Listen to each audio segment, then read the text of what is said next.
The Knicks have a major issue, a major problem. If you've been watching the preseason games like I have, then you've been noticing a concerning and alarming trend with the New York Knicks. Something you may have saw last season as well too. Their inability to defend the three is hurting them on all levels. It hurt them against Boston, and it absolutely hurt them against the Wizards last night. And this trend, if it heads into the season, would absolutely destroy the New York Knicks and everything they're trying to do for next season. They have to shore up that perimeter and that three-point defense, because if they don't, it could be a serious problem. And even the New York Post wrote about that and stated what issues the New York Knicks have and a message that Tom Thibodeau stated to the locker room after the game. We're going to break down this entire concerning trend and get you updated with all of the news you need. All of this and so much more today. Let's get started. The New York Knicks have a concerning pattern, and honestly, saying concerning is putting it mildly. If you've been watching all the preseason games like I have, and you've been watching the Knicks for a long time, you remember what they did last year. You remember what they did in the preseason last year. I remember saying this last year. It was like open practice at the corner and at the three-point line for other opposing teams because they were getting no resistance and no type of pressure from that line. So they were shooting it either open or with so little resistance that it was basically an open shot. And I thought it was concerning. And it was concerning last year. And now we're seeing it again.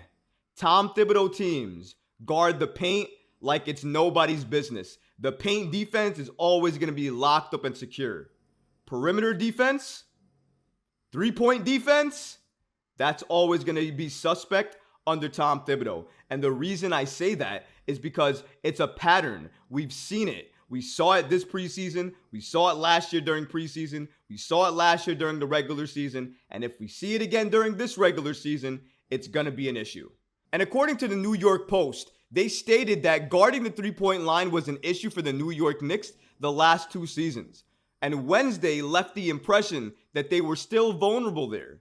Unlike the first three preseason games, the Wizards matchup was worth watching. Why is that? Because Tom Thibodeau pledged to utilize a regular rotation, or at least something resembling it.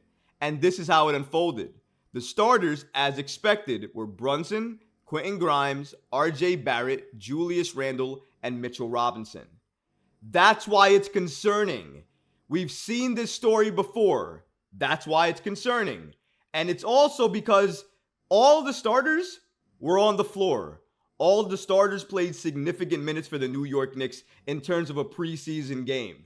And even though all of that happened, we saw some people struggle. I love Jalen Brunson. He struggled. Love RJ Barrett. He struggled heavily again with his three-point shot. I love a lot of these players on the team. Julius Randle as well too, with his aggressive drive and a great dunk in the first half. I love seeing that. But even though he had those type of plays and they were great to watch, a lot of defensive lapses. And Julius Randle himself actually acknowledged the fact that they didn't put enough pressure on the Wizards, who allowed, by the way, Jordan Poole to go off for 41 points. He came into the Garden and we allowed him to run off 41 points against a New York Knicks team that was putting out their starters consecutively. According to Julius Randle, he stated, "I just think he didn't feel any type of resistance from us on the defensive end as a team." He's speaking about what the New York Knicks allowed Jordan Poole to do. 29 first half points, by the way. I want to mention that. Randle continued by stating, "He's obviously a player that can score the ball and score in bunches. And I just don't think as a team, it's not just on our guards. We all got to help each other out. From the beginning, he was in rhythm. We can't let that happen. We have to recognize that sooner." Julius Randle put that perfectly. Team defense was horrendous. It wasn't only individual defense, because we can pick and point and say, you know what? This player didn't do well here. This player didn't do well here. But as a team, collectively, their defense was atrocious, especially from the perimeter and from three. Like I stated, Guarding from the perimeter, a Tom Thibodeau team, heavily in the paint. But when you take them a couple of steps outside the paint to the perimeter, or even outside that to the three-point line, the Knicks defense gets worse and worse and worse, and they allow so much more. They allowed Jordan Poole to carve us up, showed them and showed the Warrior fans why they shouldn't have let them go.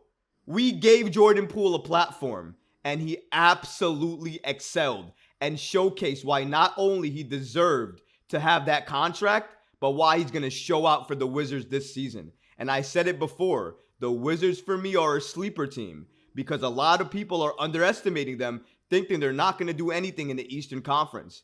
If you haven't noticed, besides 2 teams in the East, maybe you can make the argument 3 or 4. It's wide open. It's anybody's game. And if the Wizards get off to a hot start, they can absolutely take it. They're undefeated in the preseason. Let's recognize that and give them their credit because they are taking away a lot of the narratives and the storylines headed into the season for that team. And honestly, you got to be thankful and you got to be happy for them because that's what teams do. And the New York Knicks as a collective team needed to prove in the preseason, especially this final preseason game with all their starters out there, that they had to make a statement and they needed to make sure they made other teams know that their defense was real. You're not going to come into the Garden and do anything that you want. And when our starters are out there, it's going to be hard for you to come in here and do whatever you want.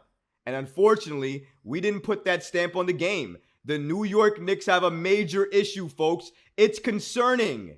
We are allowing teams to come in here and shoot three-pointers like it's anybody's business.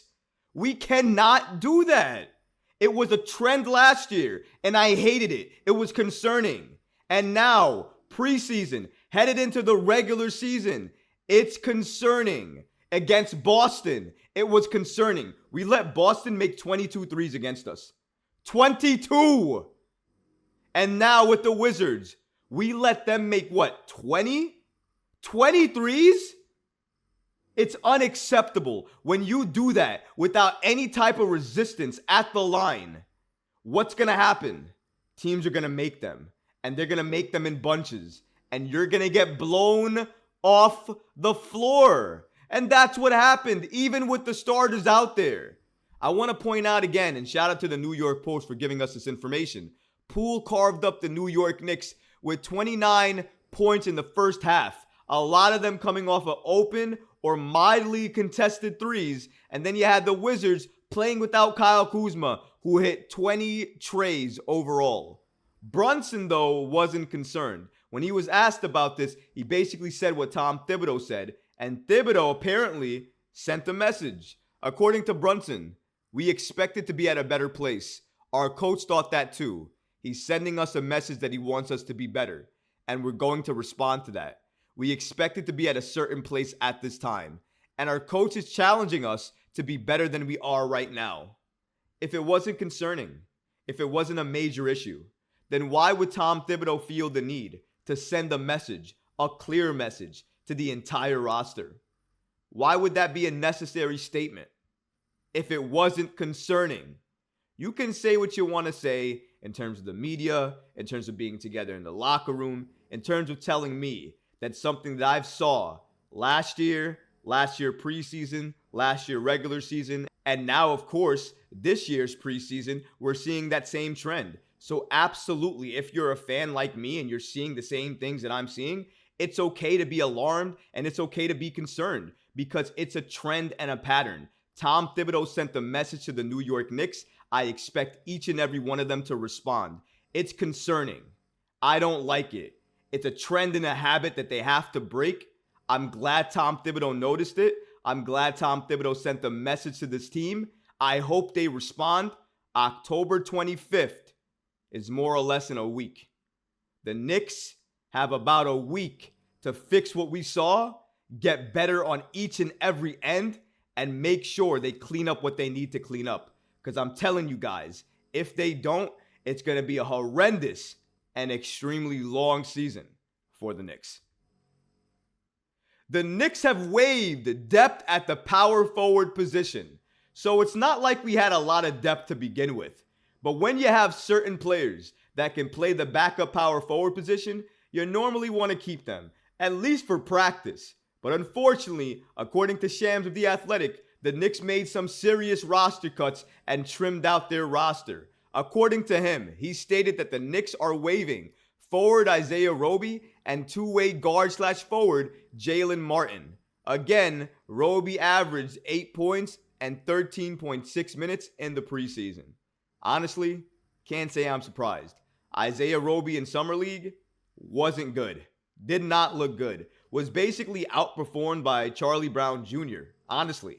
And then we saw in the preseason, he also didn't look good. I expected the Knicks to make roster cuts. Seeing these names, I'm not surprised. The only one I will say that I'm a little bit more shocked by is Jalen Martin, because I expected him to at the very least get more run, get more time, go to the G League, and get that type of time he needed. Because I feel like he's an unproven prospect, and if given the time to cultivate that talent, he could be a very, very good player in this league. So I'm a little sad about that, but I expected some cuts, and what that tells me is some other players on this team are going to get that guaranteed roster spot. Jacob Toppin, I'm looking at you. Nathan Knight, I'm looking at you. Ryan Arcidiacono, Villanova kid, I'm looking at you. All of you guys have the potential to make the roster. I can't wait to see what happens. Opening night is very soon, guys. October 25th, the Knicks against the Celtics. It's going to be a great night. I can't wait to watch it. I hope you guys enjoyed this video as well, too. If you did, don't forget to smash that like button, leave a comment below, and of course, guys, please subscribe to the channel. Until next time, Knick fans. Peace. Oh, and by the way, before we go, tonight, going live with me at 8 p.m. is the New York Post sports anchor, Dexter Henry. He's going to be talking so many Knick things with me. If you're interested and you love all things Knicks and want to get some inside scoop and you want to listen to this exclusive, join us live tonight at 8 p.m. Catch you later.